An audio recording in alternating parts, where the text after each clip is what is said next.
Welcome to The Explainer. Today, we're jumping straight into a truly chilling cautionary tale about greed, precision, and, well, ultimate isolation. We're going to do this by putting you right in the shoes of a brand new recruit for one of the most secretive, notorious diamond thief networks on Earth, the Pink Panthers. Look, this isn't some low-level street gang. They rely on actual military-grade logistics. And we're going to see exactly how this terrifying system works from the inside out. But before we take that first step, I want you to ask yourself something. What is the actual, true cost of millions in stolen diamonds?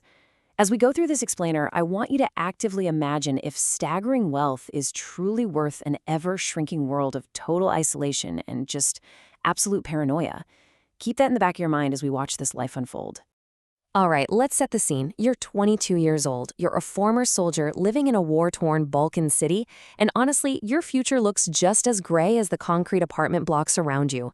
Your military medals, they can't even buy you a loaf of bread. You're desperate. And then a guy you used to serve with knocks on your door. He asks if you're ready to put that intense tactical training to use.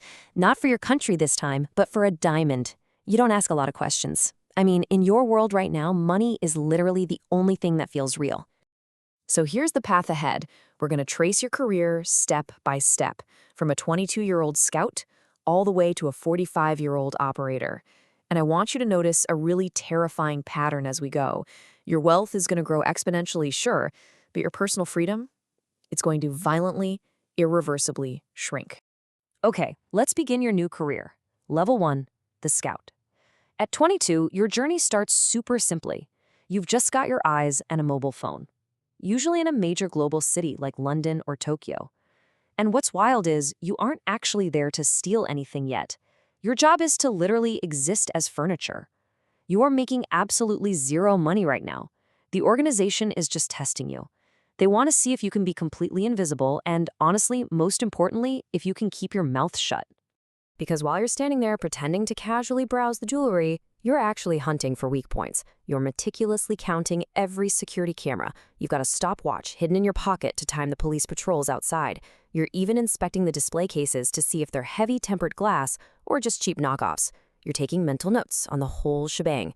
If someone catches you snapping a photo, you just play the clueless tourist who made a mistake. You pass this test, you move up.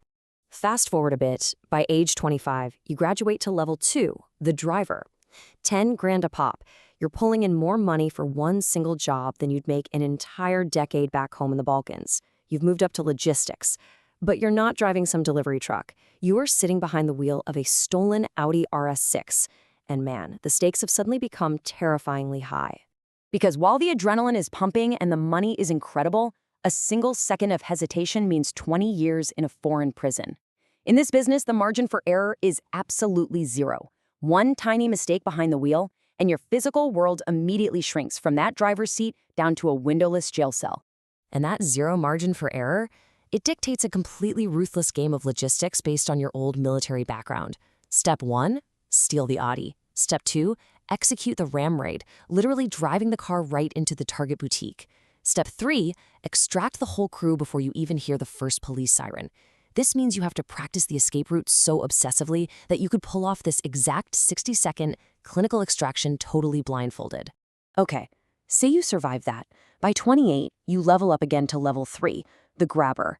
And with that comes a massive financial leap. $50,000 a heist. You aren't waiting out in the getaway car anymore. You are inside the store, making serious cash and buying up luxury apartments back in Montenegro. But your role has drastically changed here. As the grabber, you are the muscle. You're the sledgehammer. You're the shattered glass. Your job is violent enforcement, smashing specific cases with surgical precision to grab the exact diamonds that the scout identified years ago. You do it clinically, like a professional. No guilt, it's just business. But here's the kicker. This is the exact moment your face becomes known. Interpol's red notice list starts actively hunting you. Your world is shrinking even more. So, by age 32, you realize you've got to get off the front lines. You move up to level 4, the courier. You drop the sledgehammer, you become a ghost. You're now a high-stakes transporter moving unset stones across European borders. You're personally holding on to millions of dollars in stolen assets. To survive this phase, you have to master hiding in plain sight. You ditch the suspicious vans for first-class flights. You're juggling 3 different passports. You're hiding millions of dollars in the most mundane things, stuffed inside a kid's toy, squeezed into a toothpaste tube. To anyone looking, you're just a highly successful import-export guy. But on the inside, paranoia completely takes over. If a customs agent looks at you for literally 1 second too long, your stomach just drops. If you actually make it to 38, you hit the executive level. Level 5, the fixer. $20 million. You are officially off the streets and working as a high-level strategist. You're the one negotiating with shadowy international fences, people who can move 20 million in diamonds without leaving a single fingerprint behind. From this spot, you're coordinating what local cops would call impossible heists across 3 different continents, usually operating out of somewhere like Dubai. You're recruiting the best tactical minds from old military units, controlling all the lower ranks globally. But I want you to notice how much your physical world has shrunk. You're a predator in a sharp suit, sure, but your entire life is now strictly confined to high-end hotel suites and encrypted messaging apps. Which brings us to age 45, the absolute top of the food chain. Level 6, the international operator. But this brings the ultimate tragedy of your whole life's work, the golden cage. On paper, you're worth hundreds of millions. You're laundering clean money through real estate, operating totally safely from a non-extradition hub. But the reality? That Interpol red notice, it never expires. You are way too high profile to ever step foot in Western Europe again. You can't go back home to visit your mother's grave. You can't attend your daughter's wedding. You've got everything financially, but you are completely trapped in a cage of your own making. And that brings us to the end of the line. Level 7, the final cell. We've tracked your life to age 50, and isolation is literally the only thing you have left. Your journey only ends one of 2 ways. Either you suffer a really quiet betrayal by a partner who just wants your massive cut of the wealth, or you hear the heavy, metallic click of a prison door in a cell with no windows. And you know what the absolute coldest realization is sitting there in the dark? It's that the machine was already finding your replacement. You see, you were never indispensable. While you were out there risking your life, risking your freedom, slowly climbing the ranks of the syndicate, the criminal machine was already systematically working to replace you. You were never anything more than a temporary part in a permanent system.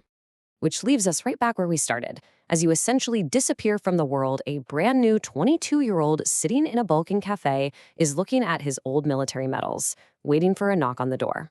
I want to leave you with this chilling final thought based on everything we went through today. Can this cycle ever actually be broken? Knowing that every single step up that ladder forces you into deeper and deeper isolation, is stepping into the criminal world ever worth the ultimate cost? Thanks for exploring this with me today on The Explainer. Keep learning, keep questioning, and I'll catch you next time.